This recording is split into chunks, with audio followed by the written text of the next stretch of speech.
Jovem Pan na Europa. Direto de Londres, Ulisses Neto. Muito bem, vamos a Londres outra vez. Bom dia, Ulisses Neto.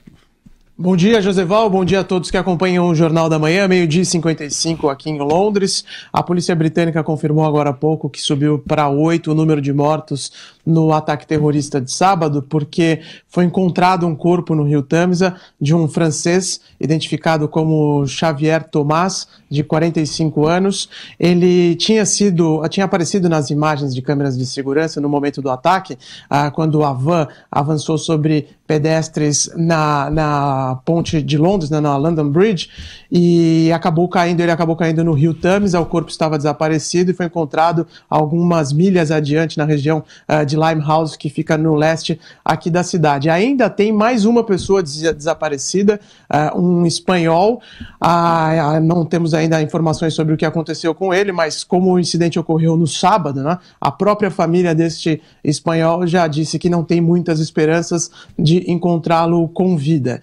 A primeira-ministra Theresa May, aqui em Londres, segue muito pressionada enquanto isso, porque amanhã será realizada a eleição geral aqui no Reino Unido e ela está respondendo às críticas de que a polícia cometeu vários erros, ou que os serviços de inteligência, melhor dizendo, cometeu vários erros que permitiram este ataque no sábado passado, porque um dos terroristas foi identificado como um cidadão com passaporte italiano, nascido no Marrocos. O nome dele é Youssef Zagba, e este homem foi preso pela polícia da Itália alguns meses atrás, quando ele tentava embarcar para a Síria, no aeroporto de Bolonha. Ele foi interrogado pelas autoridades italianas e disse com todas as letras, disse para as autoridades italianas que estava se preparando para se tornar terrorista e que por isso ele estava indo para a Síria. As autoridades italianas tiveram que soltar esse homem, porque, enfim, ele dizer que quer ser um terrorista, no final das contas, também não é um crime, né? Cada maluco tem a sua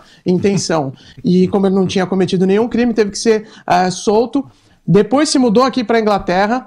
Essa informação foi compartilhada pela polícia italiana com as autoridades de toda a Europa. Existe um cadastro europeu de jihadistas em potencial, e o serviço de inteligência aqui do Reino Unido não manteve uma vigilância especial em cima do Youssef Zagba. Ele acabou cometendo este atentado no sábado passado. Então, dos 3 terroristas que cometeram esse ataque terrorista, cometeram esse atentado, 2 eram conhecidos das autoridades. Só um que não tinha nenhuma passagem, nenhum antecedente, e que por isso não estava na lista de pessoas perigosas. Mas 2 deles, um inclusive, como a gente comentou ontem, participou até de um documentário da TV pública aqui do Reino Unido, né? E como esses 2 homens conseguiram realizar um atentado, é isso que a primeira-ministra está sendo cobrada. Ela disse até que, se for eleita na eleição de amanhã, se o partido dela mantiver o controle do parlamento, ela vai, inclusive, rever as leis de direitos humanos que o Reino Unido faz parte da Convenção aqui europeia, porque ela quer tornar mais fácil os procedimentos para expulsar jihadistas em potencial aqui do território britânico, e também de manter suspeitos de terrorismo mais tempo presos, ainda que eles não tenham nenhuma acusação formal, Joseval. Eu vejo uma nova faceta nessa história aí, porque no terrorismo não há exibicionismo, e ele, ao declarar que vai para tentar ser terrorista, é um tipo de exibicionismo, né, que não existe, porque o terrorista é o segredo, é o mistério e uma profunda convicção religiosa, né, que o deixa completamente à margem desse exibicionismo declarado pelo terrorista. Falhou mesmo foi a segurança britânica, né? Joseval, e esse exibicionismo que foi também o alvo das críticas a esse documentário que o outro terrorista participou no ano passado, justamente por isso, né? Porque essa nova leva, né, do terrorismo, de jovens que são europeus ou que têm passaporte europeu, que estão por aqui, eles contam muito com isso, né? Com essa propaganda gratuita, com essa mensagem dele sendo propagada cada vez mais. Esse documentário, de alguma forma, colaborou com isso, né? Ainda que tenha retratado um problema da sociedade. Esse era o objetivo do cineasta, sem dúvida alguma. E aí o grande desafio, Ulisses, que eles são europeus, mas não estão na Europa, ideologicamente.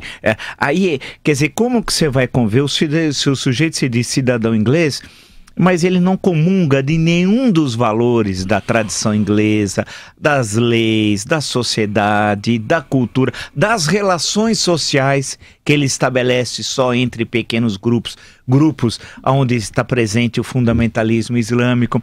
Quer dizer, a questão é muito complicada, porque é impossível esse diálogo. Eu insisto nisso. Então, como é que um Estado democrático, como por exemplo o Reino Unido, vai conseguir conviver com isso? Porque se fosse o oposto, esse cidadão que diz que, quando ele foi viajar, ele diz que estou indo viajar pela Itália, que eu vou ser terrorista, se fosse o inverso, ele tivesse numa área no Irã, por exemplo, ele fosse sair do Irã e dissesse, eu estou viajando para ele, seria preso imediatamente. Quer dizer, como conviver as liberdades democráticas com o terrorismo islâmico? Esse é o grande desafio, né? E a diferença do que está acontecendo aqui na Inglaterra, quando começou essa nova onda de terrorismo, ou essa onda mais recente lá na França, o que se dizia muito era que as comunidades muçulmanas, elas viviam alijadas da sociedade francesa, sofriam preconceito, e que isso estava ajudando a fomentar o discurso. Aqui na Inglaterra, e que a Inglaterra estava um pouco mais segura, porque aqui as comunidades muçulmanas são deixadas em paz, elas não têm tantos conflitos com o resto da sociedade, não existe nenhuma lei, por exemplo, que proíba o véu islâmico, como existe lá na França, mas a gente está vendo que esse discurso, né, desmorona quando os acontecimentos aqui em Londres acontecem 3 ataques terroristas em 9 semanas, é porque realmente o caso é muito mais problemático e muito mais complexo do que se imaginava. Bom dia, bom trabalho, Ulisses Neto. Obrigado, Joseval, bom dia a todos.